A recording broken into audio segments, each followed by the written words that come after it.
I'm going to come back to something else now. That, to be fair, I have not heard come from Sister Yvette or Brother Tone. This statement has more come from Pan-Afrikanists, or people who identify themselves as Pan-Afrikanists, who also are in sympathy or in adherence with the ADOS agenda. And that is the idea that the creators, the originators, the movers, the shakers, the burden carriers, yeah, of Pan-Afrikanism are Black Americans, descendants of slave.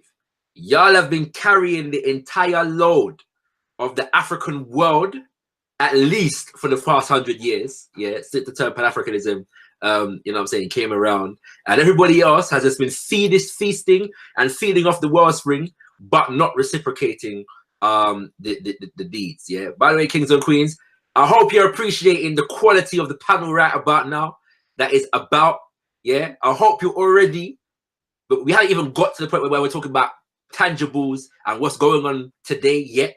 But I hope you're already appreciating that Pan-Africanism is not dead, kings and queens, because these brothers and sisters are very serious and they're very alive and they're very active, yeah. So please like up the video, share the link, yeah. You know what I'm saying? There's 53 people watching right about now. There's 20 something likes. We want to see some more likes on the video, family.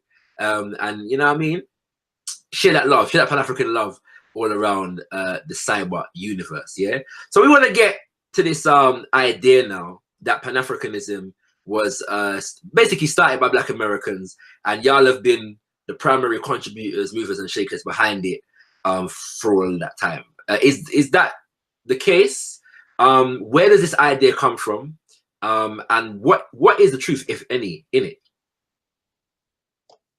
I think that it is an idiotic statement to say that, just to be very brief, because one, the statement is problematic in the sense that when you insert Black American into that sentence, it actually muddles the actual history, right? It becomes an ahistorical statement, because when you get back to the 19th century, right?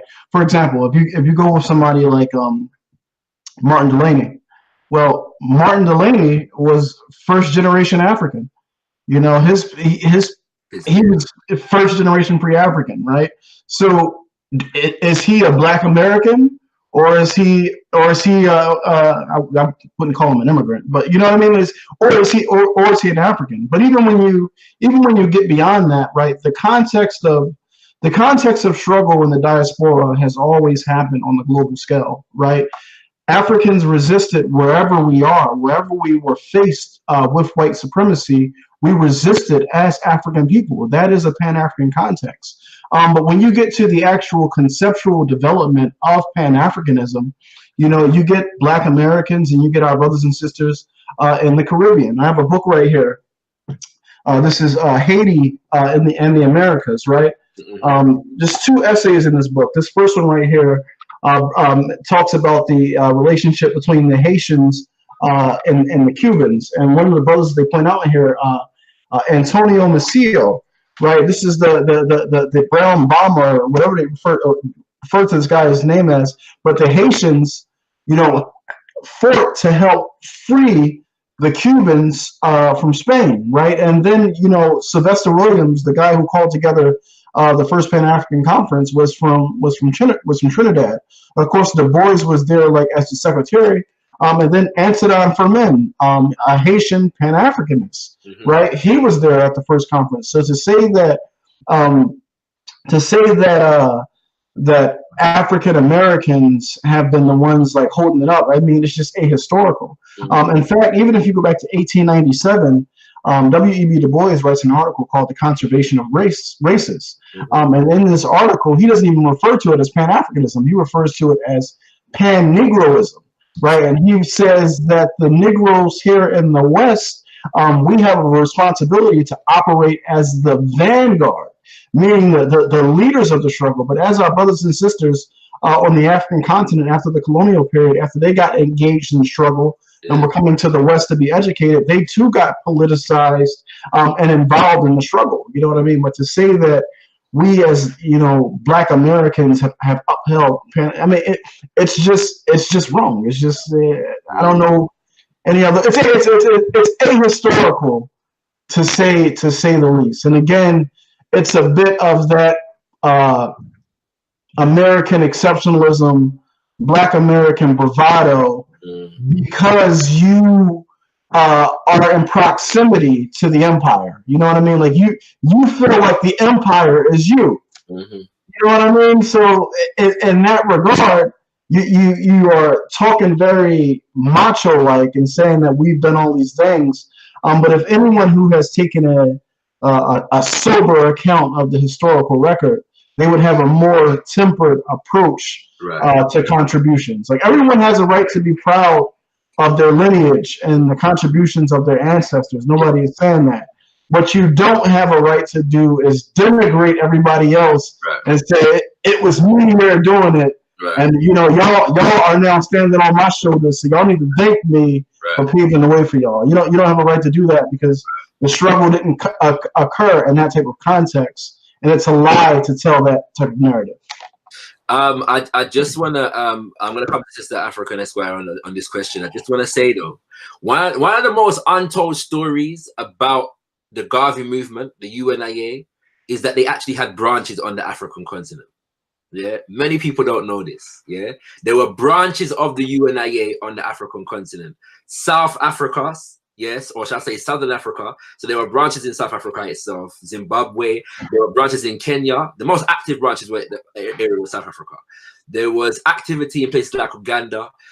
There was even an office of the Black Star Line, yeah, in Nigeria. Yeah, and the Garvey movement were in contact, yeah, with continental Africans. The UNIA newspaper was prolific in many countries on the African continent.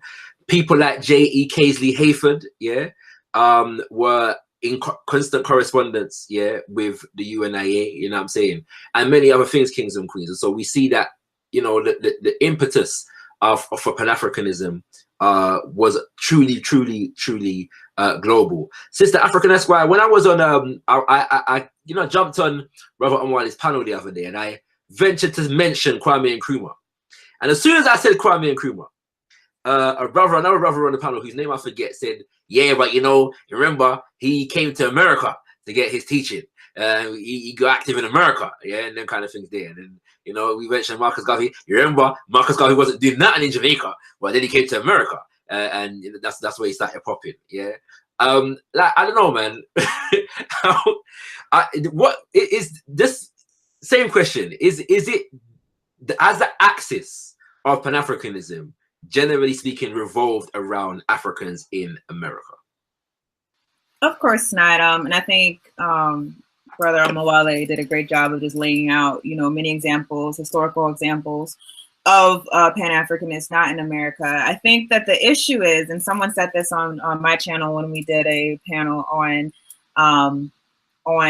you know, that same concept that Pan-Africanism really isn't in America. It's being held over.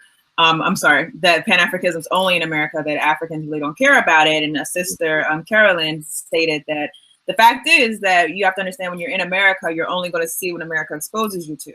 And that's one of the things that has kind of frustrated me with noticing a lot of the ADOS rhetoric, is that they're comfortable spewing things out based on their personal experience and not based off of fact, or actually doing research on what's going on in different places in the world, or why Pan-Africanism did decrease. So when you look at, to me, I would like to focus more so on, you know, the fact that, number one, the most Pan-Africanists were in Africa, particularly during the revolution era in the 60s and the 70s. Those were the prominent Pan-Africanists. Those were the ones who not only listened to Garvey, but took it and were able to, at least for a moment, liberate their own countries. So we know that Pan-Africanism at one time was the pervading philosophy in Africa. We also know that it was intentionally sabotaged. And that's the other frustration with me, is that people are so willing to forget the sabotage of Europeans of these ideologies and paint the picture as, oh, well, these people don't follow their own philosophy. These people are capitalists. These people are this, they're that, and they don't even want to acknowledge history. So if you're going to talk about the fact that at current, you know, you might not see Nkrumah, you might not see Ettore, you might not see a lot of these people. But if you know fact, you know that there's that is intentional that these people not be allowed to exist today. And that whenever people do rise up who have those philosophies, they're quickly quieted. So, you know, I think that number one, again, like the issue is that we get in our surroundings. We might see Pan-Africanists in our neighborhood, but then you meet an African who comes from the continent, or you might meet an African from the Caribbean who doesn't care about Pan-Africanism. And that's the other thing that, you know, has been irritating, is that people have taken people they've met at college or their understanding of Africans and said, this is the representative sample of how all of y'all feel. This is how, this is your history right here, based off of this one person who comes here and integrates into the capitalist system and doesn't care about Africa. Therefore, we're the ones talking about it, but they're over here coming here, getting education and trying to further themselves. They don't care about the continent, so why are we talking about the continent? But the fact is, again, these people are not representative of a long history of Pan-Africanism. And not only that, but they're not representative of the people who do preach Pan-Africanism. A lot of people, you know, they ignore the voices like Julius Malema. They ignore these people because they don't want to acknowledge that their database of information is very limited to their personal experiences. Yes.